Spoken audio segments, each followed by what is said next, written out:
think I just remember like this really distinct moment where we were snowshoeing out, and it was so pretty, and it was just this really pristine wilderness, and I think that moment kind of stayed with me.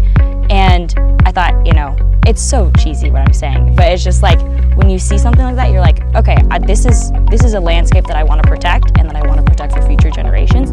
It just like helped me grow as leader in terms of just like how do you inspire people? How do you get people moving, get them, you know, to actually commit to something?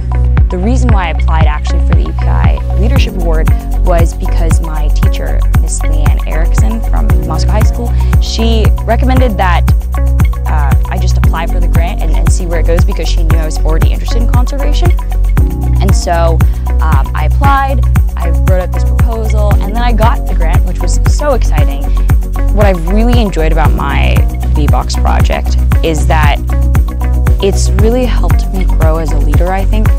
Certainly EPI, and I guess by extension, the project itself, gave me a platform that I could really use, and that I was sort of the sole helm of. And I remember when I first put together that workshop where, you know, we had all these community members come and put the actual V-boxes up at the county park. I just remember like an overwhelming sense of pride in, I think, the project itself and the broader community.